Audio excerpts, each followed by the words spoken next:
Hello, Hello, everyone. everyone. I'm Ethan. I'm Omori. And I'm Dulce.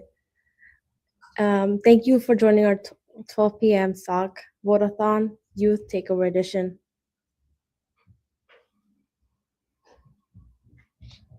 But first, we have a brief message from our Executive Director, Tammy Rivera.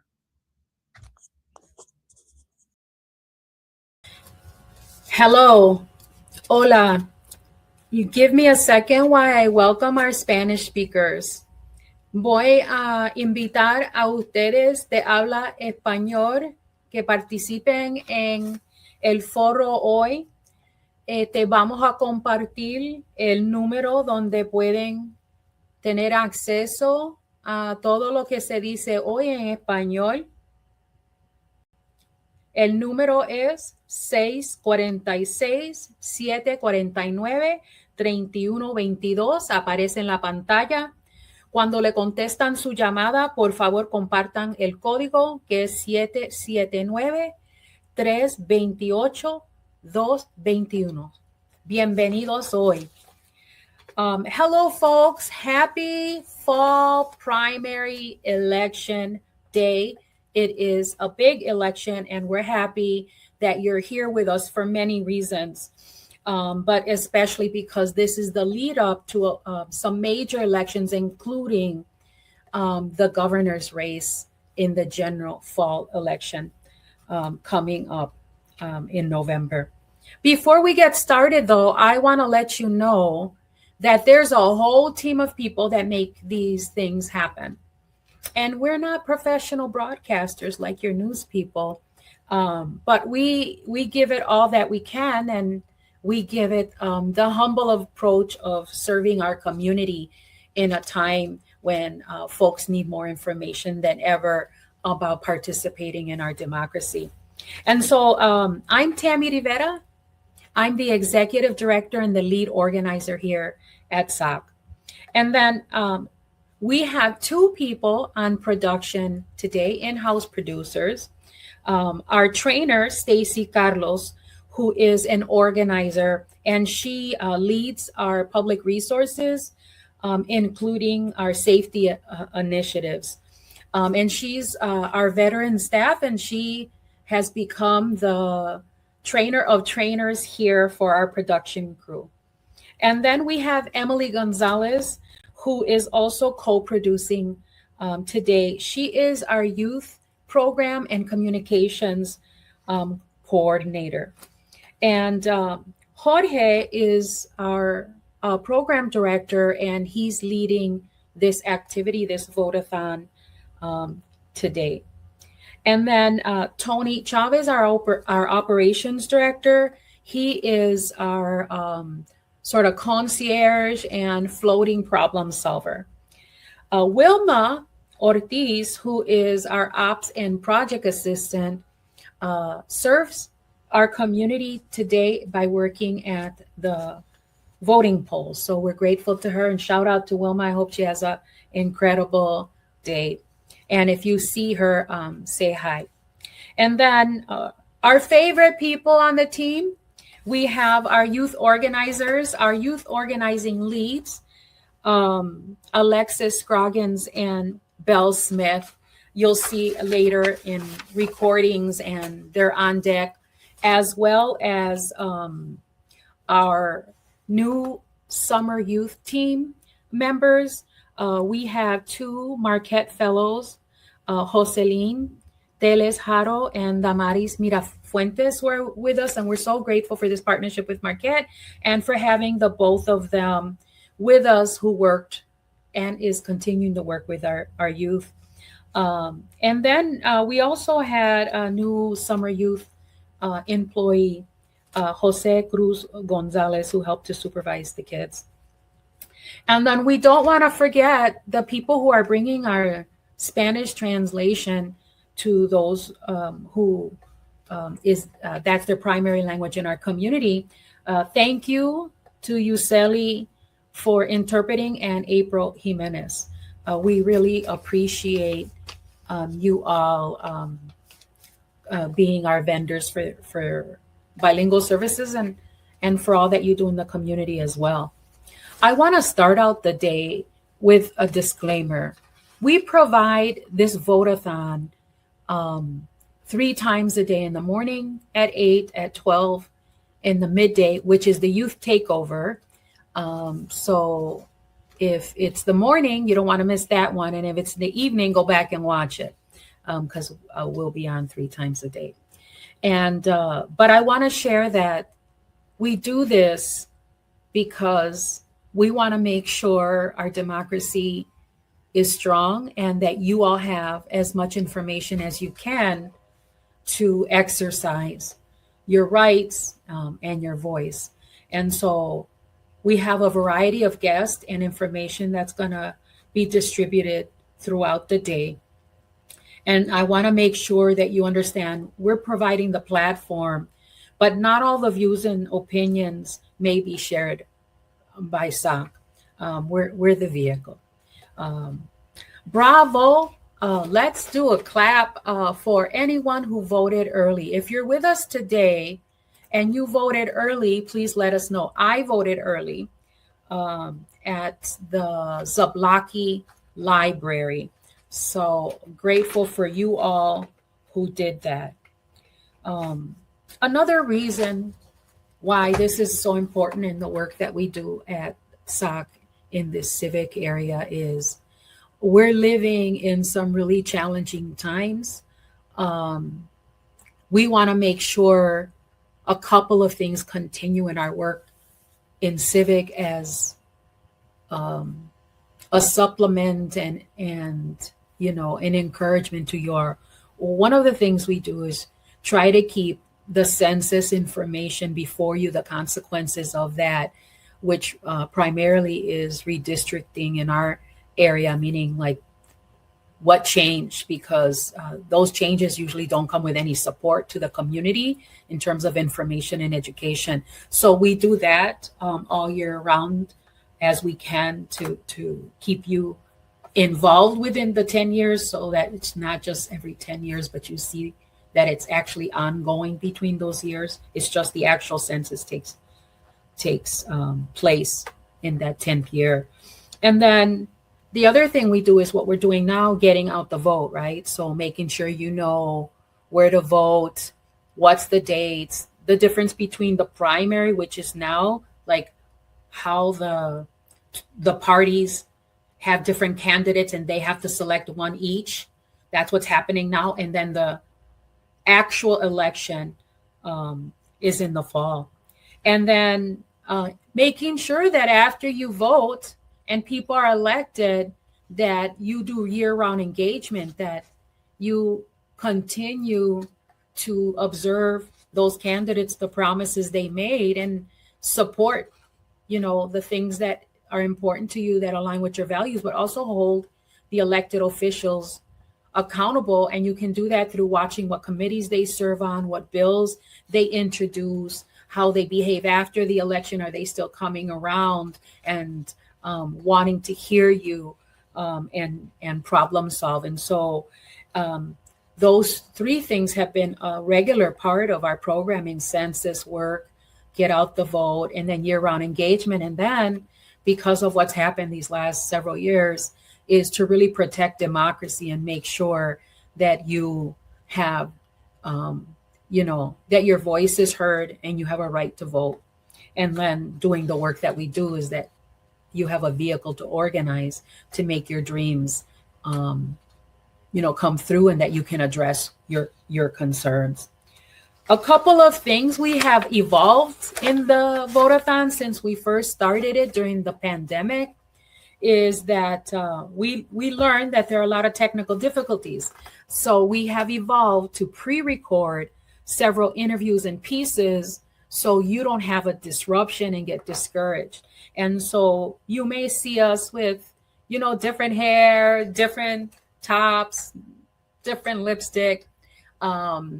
But that's because we want to make sure you have a really strong programming.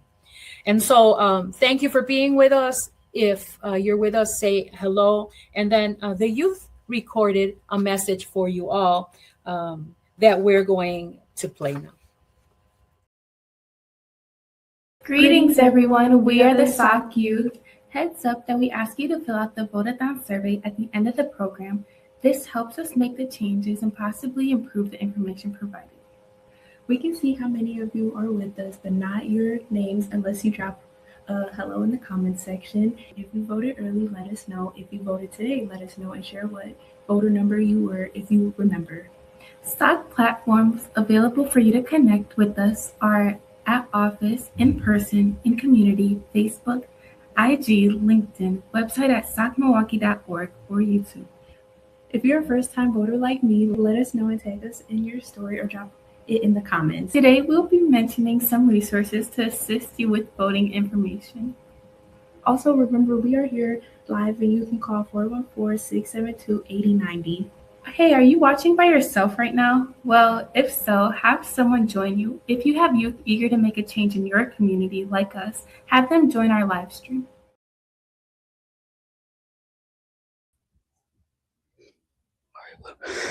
Thank you, Ms. Tammy, for providing us with such important information. Today we have an important election that will determine the Democratic candidate for governor of Wisconsin. The Democratic and Republican nominees will face each other in the general election on Tuesday, November 3, 2026. Please see the link below to watch the Democratic gubernatorial primary debate held at Marquette University on July 28th. There wasn't a Republican candidate debate. However, you can view interviews of each of the candidates from both sides who participated from Wisconsin Eye. They stated, and I quote, "Note, Congressman Tom Tiffany, Republican gubernatorial candidate, was invited but declined to participate." Since this debate took place, Mandela Barnes has withdrawn from the race. His name may still appear on the ballot, but he is no longer an active candidate. Please take some time to learn about the candidates and make your voice heard.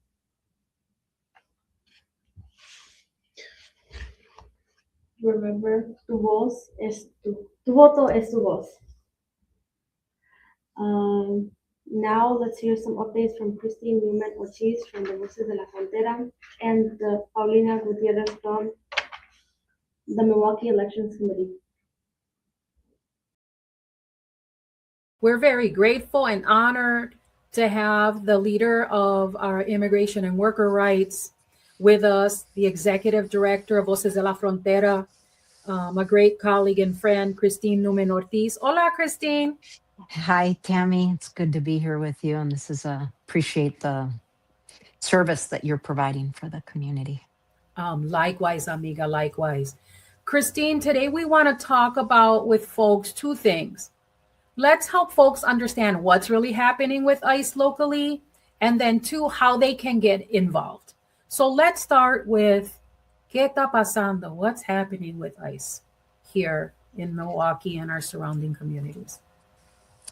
I think the biggest thing, of course, is that we recently experienced the ICE surge at the end of June, through the July 4th weekend.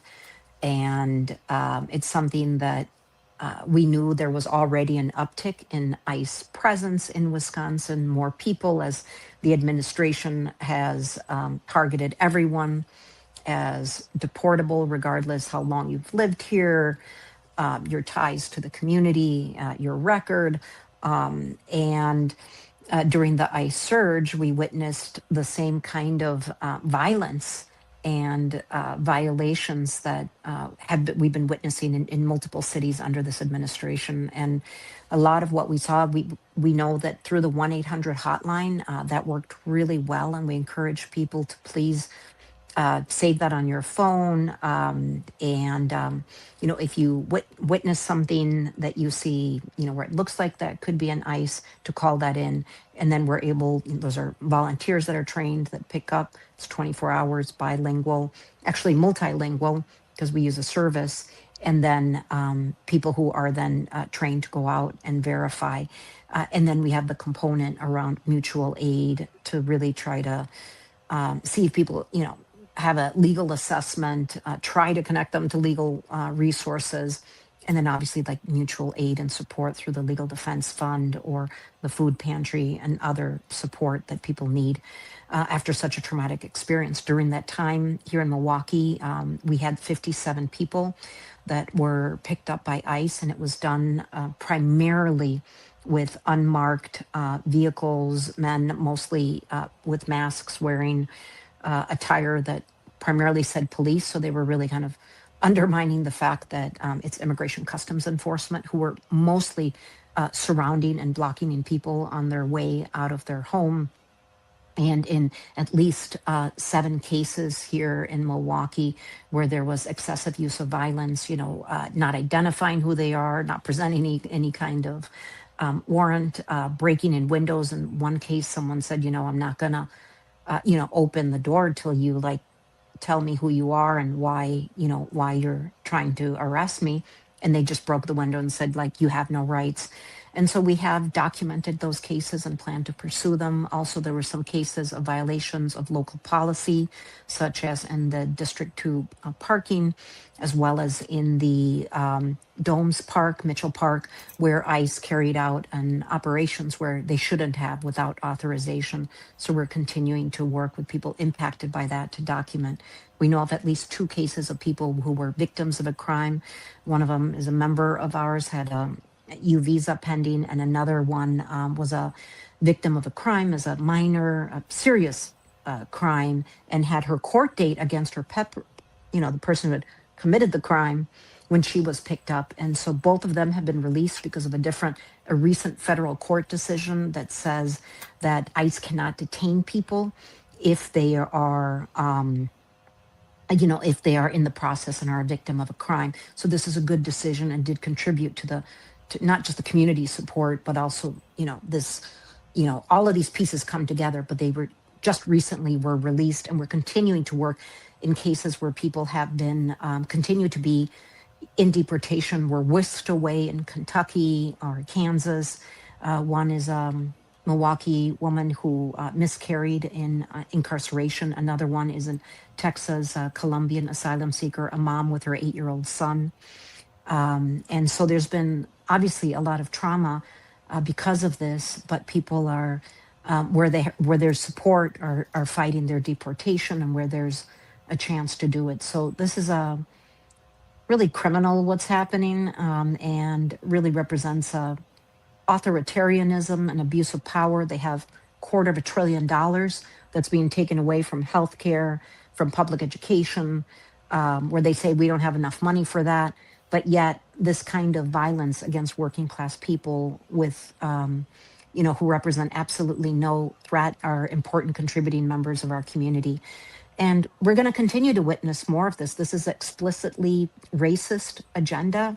And, as we saw with temporary protected status being removed for 350,000 Haitians who face human rights violations if deported back to Haiti. So this is something that is the Community Defense Network is really how we need to respond. And Christine, to be clear for folks, you mentioned these people are not, for the most part, the original announced targeted folks. We're talking about people without violent criminal records, correct? Correct. So of the many cases that we helped with in Milwaukee, but in other places as well, the overwhelming majority of people are folks that have no criminal record or a minor, or immigration infraction. So, for example, in the case of the mother and the 8-year-old son that are in Dillon Detention Center, where there's cockroaches in the food and, horrible conditions there. She is an asylum seeker who, because they didn't work with an attorney in the application, was not aware that she needed to do a change of address, and so was unaware that her court date had been moved up. Again, asylum seekers fleeing violence. So this is just an example. And it sounds like an administrative procedure hiccup versus any violations. Absolutely. Traffic, a lot of people, we've seen people being picked up in traffic court in Waukesha. We have, some cases of people being picked up at ICE check-in. So, in fact, prior to the ICE surge, half of the uptick was happening in partnerships where the jails are collaborating with ICE. And then second to that was, some of the ICE check-ins as well. So it's people who are trying to do right by showing up in court, and people who are being picked up because of lack of a driver's license, which we know is been a struggle for And a since lapsed piece of 2007. legislation here in Milwaukee, a lapsed piece of legislation. Yeah. Before we go, Christine, we're going to share some numbers for folks. So if folks want to report that they think something's happening, let's put that hotline back up, the staff team. And then we have two other resources for folks, right? If people want to get involved, there's a hotline. And if people want to get trained, community defense trainings called DAISY. And then at 414-324-2449. And then if people want to get involved and be supportive in this arena, they can call, will you put the other number on? To volunteer, call Victoria 1-414-737-2092. One last time, let's put that hotline up so I can say it verbally because I didn't catch that the first round. If you suspect you are witnessing or you're experiencing an ICE encounter, please call 1-800-427-0213. 1-800-427-0213. And all of these numbers can be called, and they're multilingual. You can call with whatever language you need, and folks will get you answers in your spoken language. Thank you, Christine, for being with us, and thank you for the work that you do. Thank you so much, Tammy. Thank you for SOC and for the opportunity to share this information. Adios. Gracias. Adios.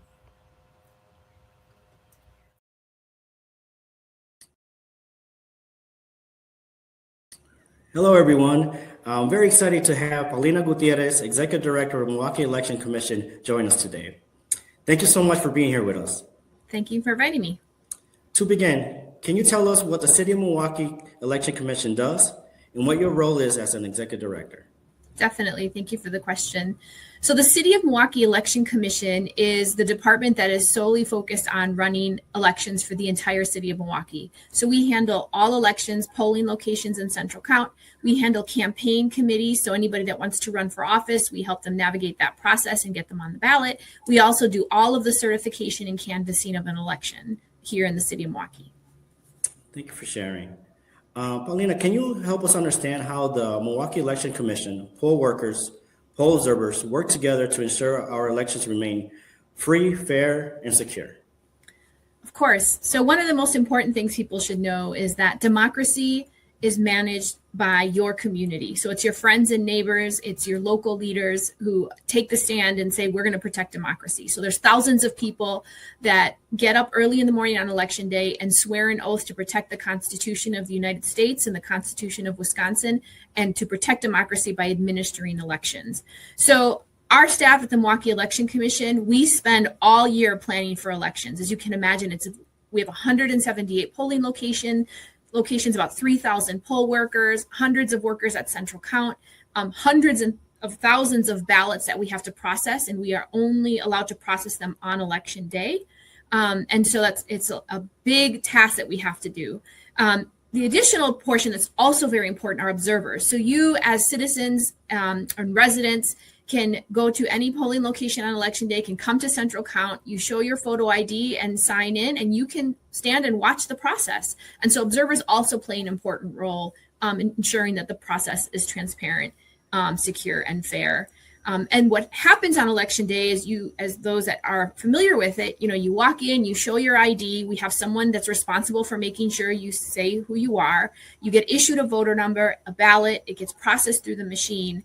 you are signing the poll book, and all that information comes back to us on election night. And immediately on election night and through the rest of the week, we are checking every single ballot and make sure it matches to every single voter. And so there are many different levers of security and auditing to ensure that our elections are safe, secure, and transparent. Well, thank you for sharing your insights with us today and for your ongoing support and collaboration in our community. We truly appreciate your time and leadership. Have a wonderful day. Gracias. You too. Thanks so much. Go vote. Shout out to the people commenting. Thank you for your support. Thank you, Christine, for your updates on ICE. And thank you, Paulina, for the advice on secure voting. We appreciate you joining us today. We now want to showcase some of our amazing youth who took the initiative to make an informational video on where to find your polling place, followed by an interview with Fernanda from Committee San Fronteras and a tutorial on how to navigate myvote.org. Attention Milwaukee, did you know that if you're 18 or older, you can vote? Voting isn't just about today. It's about shaping the future of our opportunity, our schools, and our community. If you're a first-time voter, don't be nervous. Instead, learn about the election, make a plan, and get ready to participate. This looks like talking with your friends and family, encouraging each other to stay informed. If interested, there'll be polling places on Layton Boulevard. South Division High School, and the address is 1515 West Lapham. Longfellow Elementary School, address 1021 South 21st Street. Grant U.S. Elementary School, address 2990 West Grand Street. The Oasis Senior Center on 2404 Mitchell Street. Mitchell Street Library, and the address is 906 West Historical Street. Kosciuszko Community Center, address 2201 South 7th Street. MATC Walker Square, address 816 West National Avenue. Bradley Tech High School, address 700 South 4th Street. Allenfield Elementary, address 730 West Lapham. And remember, your vote is your voice. Good afternoon, everyone. My name is Isabel. And I'm Alexis. And we're here with Fernanda Jimenez from Comité Sin Frontera. Fernanda, can you please tell us a little bit about your mission? Of course. Our mission at Comité Sin Fronteras is to support and empower the undocumented immigrant community, and that includes DACA recipients, children of immigrants, and allies who are impacted by the immigration system. And we do this through various programs and services. One of the services that we offer is mutual aid efforts. We do verifier programs. So what that means is training the community on how to verify in case you see ICE in your community. How do you respond? How do you do this legally and safely when ICE is in your neighborhood? Or even if it's not ICE, but you think it is. We train people how to do that. And within that program, we also have undocumented immigrants and DACA recipients that are able to organize, even when times like this are really difficult to be involved. We think as undocumented immigrants ourselves, it's essential that we are at the table when we are discussing how do we want immigrant families to feel safe and protected. And the other things that we do is really just providing as much community support and joy when, as I said, times like this are really difficult. How can we support each other and give that space for those people? That's awesome. Thank you for all that you do. Also, thank you for sharing. Lastly, can you share with us how people can get involved in Comité Sin Fronteras? Of course. The way to get involved is really simple. We don't require a lot of anything. We just require that if you are undocumented, you are willing to be involved to the capacity that you can. Comité Sin Fronteras is a fully volunteer-led organization, so we know that every person who does join and gets involved has a certain capacity, right? Where whether they can do more or less, whatever their niche is, whatever their skills are or interests are, we can work with them on places that they want to work in the organization. You can always talk to one of our organizers, activists in Comités Sin Fronteras. One of them is myself. We have others that you can talk to and see how you can get involved. The best way to reach us is on our Instagram page. We have just, if you're interested, you can direct message us and see how you want to be involved. Some of our volunteers are mostly involved in our mutual aid efforts. So if they're interested in doing fundraising for undocumented families that have been affected by ICE, we do mutual aid efforts. And so if you're interested in doing any type of fundraising for families that are affected, if you're interested in even just like how can we make sure we have a better system for mutual aid in our communities, you can get involved that way. And there's also other ways to get involved without just organizing with us. If you are interested in creating a community defense network in your own, let's say your neighborhood, your church, your school, or wherever you're involved, you can talk to us and we can provide those resources for you so that you're able to have those tools for you to know how to start a community defense network. How do you teach people how to verify for ICE? How do you get involved in mutual aid and how do you start? Because sometimes I feel so like, where do you start mutual aid efforts? We have a toolkit for that so that if you don't want to work directly with us, we can give you those tools so that you can start that wherever you want to start anything like that. Okay, thank you so much again for your time and thank you for the information shared with us today. Have a great day. Of course. Thank you so much. And thank you for all your work. I really appreciate this. Hello, Milwaukee. My name is Isai, and I'm a youth organizer at the Southside Organizing Center. My name is Jocelyn, and I also am a youth coordinator for SOC. So today we'll be showing you one of the most useful ways to find out where you are going to vote. So the website is www.myvote.wi.gov. Here are a lot of different tabs, and each one has different resources about voting, but the one we will be focusing on is finding my poll place. So for this activity, we're going to be using SOC's address. So I just want to disclaim or put a disclaimer out there that there's 2 state representative races that impact Milwaukee Southside. For this activity, like I said, we're using SOC's address. So you may only see one race that applies to the specific area that we are in. So please note that depending on your address that you enter, you may see different candidates or candidate information. However, there are 2 major state representative races that impact Milwaukee Southside. So here would be SOC's polling place.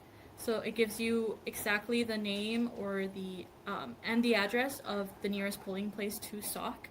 As you can see, it gives you also a map and other useful information that you might find useful before going and casting your ballot in is the sample ballot. So it gives you all of the information that you might see on the ballot when you go in. And again, when you're on the website, you can kind of scroll through and see everything. Other than that, there's, again, like he mentioned, other useful tabs. If you need to find, again, what's on your ballot, you use that tab. And then you could also register to vote, but we recommend to register in person. That'll be it. Thank you. Thank you to our youth and Fernanda for the useful information. I know you can not get enough of our youth. We have worked all summer to help bring useful information to our community. Here are some more videos with more information.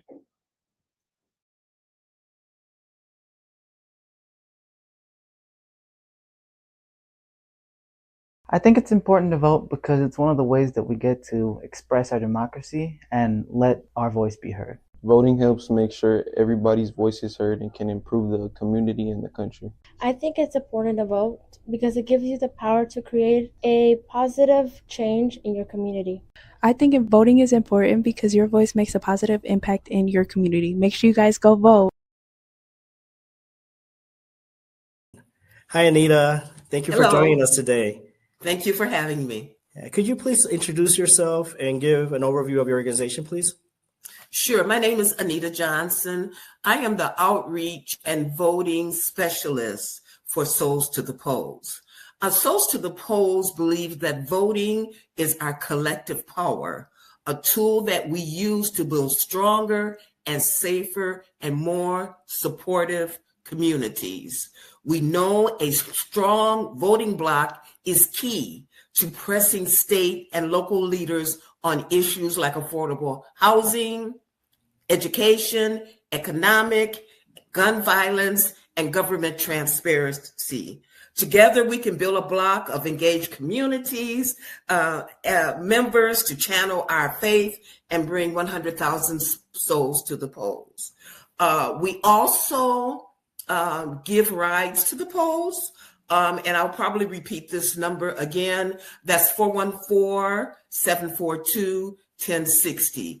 My job is to get out into the community and let people know about the upcoming elections and what they need, if they need to be registered, if they need help getting a photo ID. I advise them on how to go to the DMV and get that photo ID. If they want to know where to go to vote, I direct them to www.myvote.wi.gov. So I am the informational person and the trainer for canvassing and a lot of other things that we don't need to go into right now. Well, thank you for sharing. You mentioned that one of your programs is Rights to the Poll. Would that be available for the spring elections? And if so, what are things that people should know before they go? Things that you should know before you vote. Always have your ID. If you don't have an ID, you can still go to the DMV and get a temporary ID. When you go to the DMV, tell them, I need an ID so I can vote. They will give you a temporary ID. So when you go to the polls to vote, you have to show this ID. So that's what you will show. And where can people find this information? You can go to our website, but again, I will give you the telephone number, 414-742-1060. Now, I've been getting calls all day or all morning, I should say, about rides to the polls. So my number will pop up. I do not mind people calling me. I can direct you to where you should go and what you should do in order to get to the polling site so you can vote. Look, this is a very important election. So anything that Souls to the Polls can do to get people to the polls to vote, we will do. Thank you. Thank you for sharing that. Well, thank you for participating in SOC's Vote-a-thon, and thank you for all your impactful and crucial work in our community. Thank you. Thank you for your work as well. Okay, bye-bye. Hello, everybody. I'm so excited to join y'all today.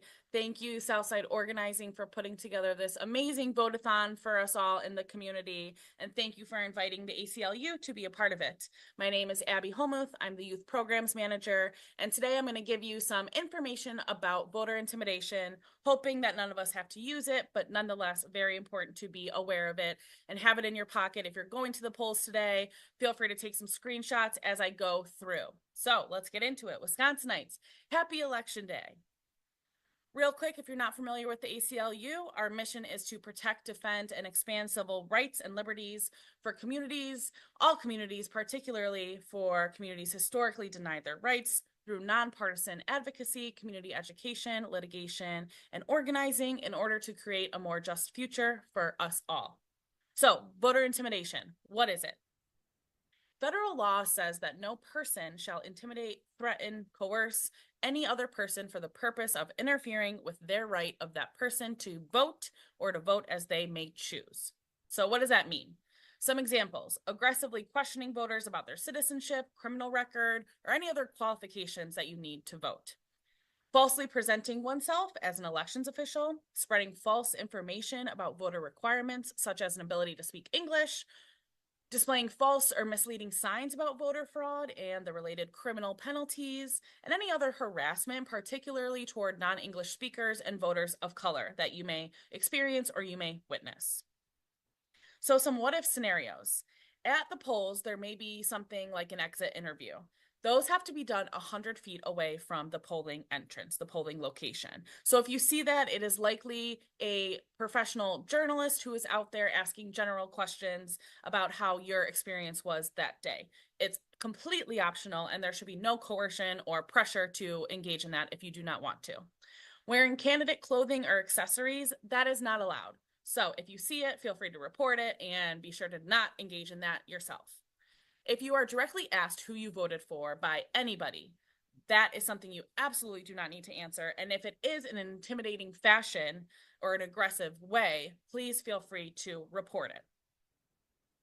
So who can you report it to? We have throughout this quick minute video, there's some lines of phone numbers, the election protection hotline. Please use that. There should be, poll workers, your county clerk, elections commissioner, people at the polling site that you can ask to speak to. So please make sure to advocate again for yourself and for others. Poll monitors are not usually allowed in the enclosed space, so that includes the voting machines or the immediate area. So if you feel like people are looking in or watching, please, again, advocate for yourself and advocate for others. People should not be campaigning anywhere allowed inside or near the polling place.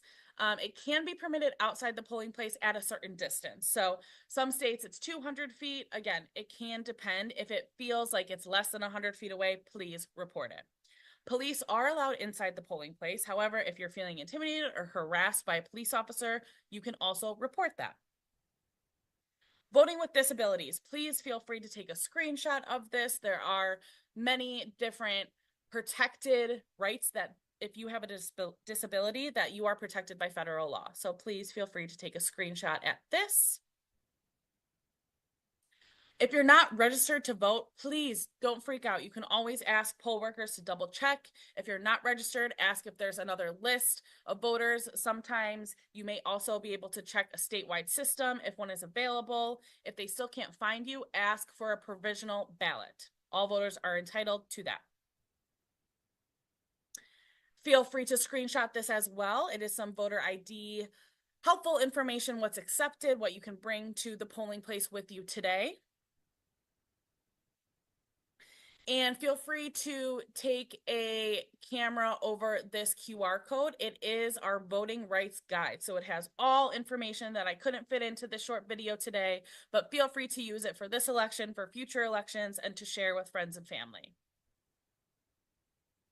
So one real quick thing, voting rights, it is intersectional, right? It goes with all issues. So these are some of the issues that the ACLU focuses on, and voting rights has everything to do with each of these issues. So make sure to vote your values, vote your rights, and use your voice to do so. Civic engagement is so important, and there's other ways to do it outside of voting. And that's volunteering, knowing your community, having conversations with family and friends and in community, signing petitions, attending town halls, protesting. So we always encourage those. If you can vote, if you can't vote, if you voted but want to do more, there's so much more that you can do. So protecting democracy, if you or someone you know is a voter seeking assistance on election day, if you've witnessed something, if they have witnessed something, please get your phones out, get ready to screenshot. This is the phone number, the different languages. Use it absolutely at any time. If you have any questions, please feel free to reach out to the ACLU, to reach out to me. You can scan any of these QR codes to get in touch with somebody. And here's if you want to follow us, friend us, all those good things. And that's all we got. Thanks everybody for listening. Thank you, Southside Organizing. Enjoy the day getting out the vote. Celebrate yourself, celebrate your voice, and empower one another. Thanks, everybody.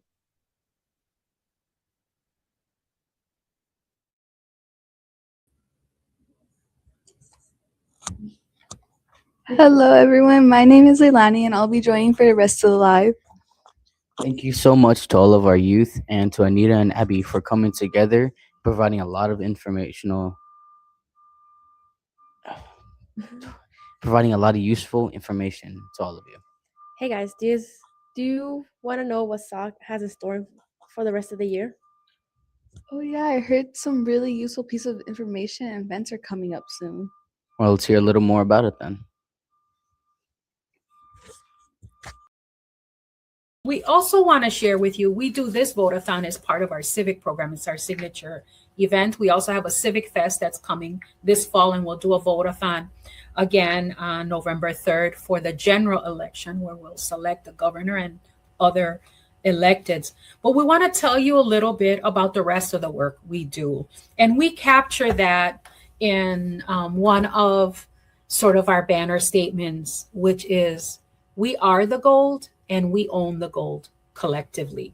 And so our strategies here, our programs, are housed under that motto, that gold motto. And under the gold, it's grassroots organizing, leadership development. In terms of our grassroots work, we really focus on, advocate for, and nurture that people with lived experience, those most impacted, are centered, that their experiences, their dreams are leading, and then their identification of what the problems really are. Because when you live it, it's very different than when you see it and don't experience it. And then provide solutions. And we believe this is part of the reason we haven't had breakthrough in some areas here in Milwaukee, is because we have folks without lived experience providing solutions, managing those, implementing them, instead of the people with lived experience. So to that cause, you're going to hear about our ambassador program, where we're working on recruiting one adult and one youth. We have been for, I don't know, I think it started before the pandemic, recruiting at least one adult and one youth in each block to represent your block. And you'll hear more about that. And then our programming, our Southside programming, is for our district, which is approximately First Street on the east and Miller Parkway on the west, the Valley or Pierce Street, the Expressway on the north, and Oklahoma on the south, although we're evaluating our boundaries now that our populations are shifting. So that's what we consider the near South Side. You can talk to a lot of people, and a lot of people say they're Southsiders, and they are, but they might not be Southsiders near South Side the way we identify it. So people who are further south or further west also consider themselves Southsiders. Former Southsiders still consider themselves Southsiders. So that definition is, amongst many people, defined differently. We welcome all of that. And then because our population is 70% Latino, we also expand that boundary a little wider to the 4th Congressional District, Gwen Moore's district, to serve the Latino community under our Centro Latino Community Funded Project, which she is the godmother for, and we're so very, very grateful for that. And then under the organizing, so that's grassroots. Under the organizing, we help establish or support neighbor associations. So if you want to get involved or you want to start one, and a new trend among them is to have sort of a sister farmers market, which we're trying to support as well. And then folks are working on different issues. And then out of our organizing, the Owen Gold is where we do the civic work, which I shared what we do there earlier. And then under the L is our leadership and Latino work. So our leadership work is we establish a Gold Leadership Institute, a Gold Leadership Social Justice Conference, and Legacy Awards, which you'll hear about too, and an associated celebration, our retro ball with that. And then this is where our youth program that I talked about earlier as well is housed. And then lastly, for the D in that gold, is our community development work. And the number one issue you all as neighbors have identified for the 36 years of our existence, this year's our 36th birthday or anniversary, has been safety. And that is safety against crime, but also safety against law enforcement in the criminal justice system. And then we do, next to that, you most want support with housing. And we know we have an affordable housing crisis here in Milwaukee. We're short about 60,000 units of affordable housing. So it's a crisis.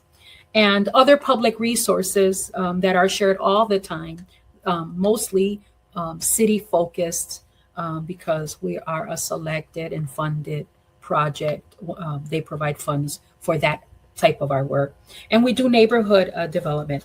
Amongst all that, the gold strategies, we have coalitions in each of those areas we're trying to form or continue to maintain, and we have fest, right? So each of those areas also has a fest in the spirit of Milwaukee having the nation's largest summer music festival. And so we had Garden Fest earlier in May, bringing low cost plants and flowers and other gardening resources to the community. And we just had Safety Fest, bringing safety information and resources and other supplemental resources around safety, including crime, like I said, access to share concerns about law enforcement or other criminal justice, the health department, so safety in our health and safety in fire, etc. And our conference, we hope to bring back again, bringing everyone together.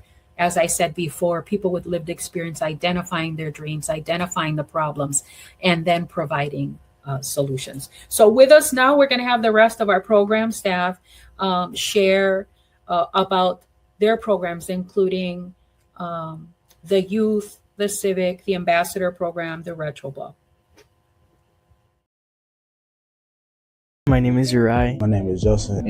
My name is Julieta. Hello, my name is Amari. Leilani. My name is Isai. My name is Isaac. Ethan Sanchez. My name is Cartier. My name is Lily. My name is Jacoby. My name is Michael, and I'm a youth organizer at the Southside Organizing Center. I am a youth organizer. I'm a youth organizer. I'm a youth organizer. I'm a youth organizer at the Southside Organizing Center, and I'm a youth organizer. And I'm a youth organizer. And I'm a youth organizer at Southside Organizing Center. I'm a block ambassador in Silver Spring neighborhood, a youth ambassador for Reagan. Block ambassador in the Colonia neighborhood. Block ambassador in Silver City. Youth ambassador for Dominican High School. Silver City. And SOC youth ambassador is Hamilton. Block ambassador for Roger Street and for Lieutenant High School. I am a block ambassador, neighborhood, Silver City. Youth ambassador for my school, Victory Christian Academy. I am a SOC block ambassador in Mitchell Street neighborhood and a SOC youth ambassador for Carmen High School. Block ambassador for the Brenham Park neighborhood and a youth ambassador for Hamilton High School. Block ambassador for Burnham Park neighborhood and SOC youth ambassador for Reagan High School. The Armor neighborhood. I'm a SOC block ambassador in Muskego neighborhood, SOC youth ambassador for Pulaski High School. And I'm an SLC black ambassador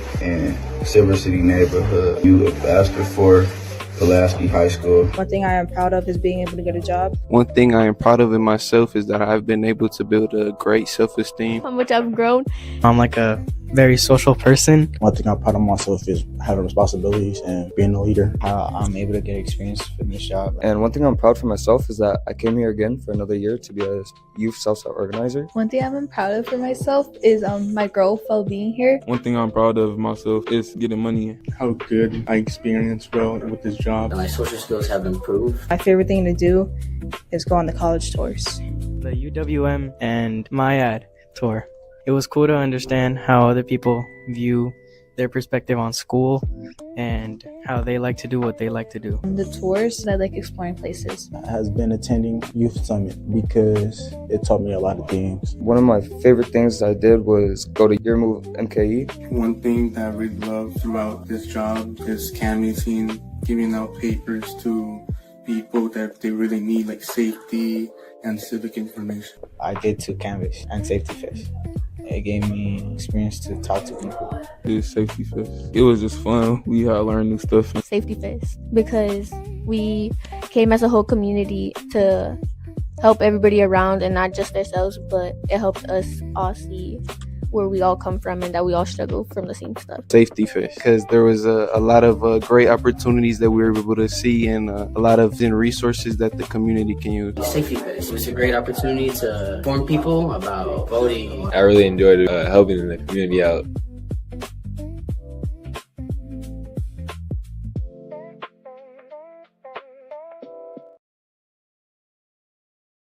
Hello from the SOC Civic Team. Hola desde el equipo de cívico de SOC. Thank you for joining us. Election day is over at 8 today. If you encounter long lines, don't be discouraged. Know that if you're in line by 8 o'clock, you will be allowed to vote. We're choosing partisan candidates who will go head-to-head in November. There are many seats up for election, the biggest one being the governor's seat. The south side of Milwaukee has the densest population in the state. Our voices are powerful. We decide who represents us. So get out the vote today, but mark your calendars. Tuesday, August 11th is our primary, and Tuesday, November 3rd is the fall election. Let us know you're making your voice heard by pledging to vote with SOC. We want to reach 1,250 pledges to vote this year from Southsiders. Simply scan this QR code or click the link in the comments. You'll also be seeing our SOC staff and youth knocking on doors and visiting neighbors. Come say hi to our amazing youth. Learn more about the candidates for any election at vote411.org, available in English and Spanish. Your vote is your voice. Su voto es su voz. Hello everyone, my name is Stacey Carlos and I am a community organizer here at the Southside Organizing Center. I invite you and those who have not yet signed up to do just that. Sign up to be a block ambassador. Our ambassadors help set up cleanups, neighbor meetings, and other fun events in their neighborhood. Do you want to clean up in your neighborhood? Do you want to start a neighbor group? Then let us know. We ask you and encourage you to stay connected through our social medias for more info on upcoming meetings and events and cleanups.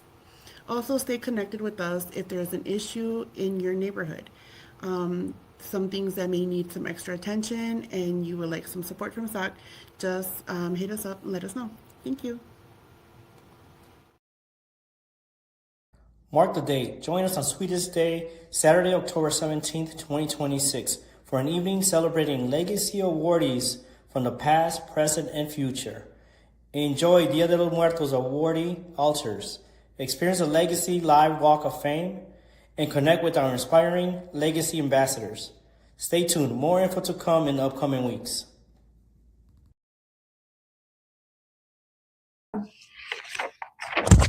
Before we finish up, I would just want to say thank you. Please follow us on Facebook, Instagram, and YouTube to stay up to date with our events and programming.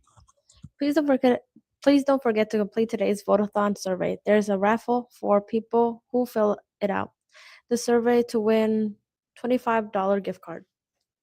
And don't forget to register while you vote. Thank you all for watching today's SOC Youth Takeover. Remember, your vote is your voice.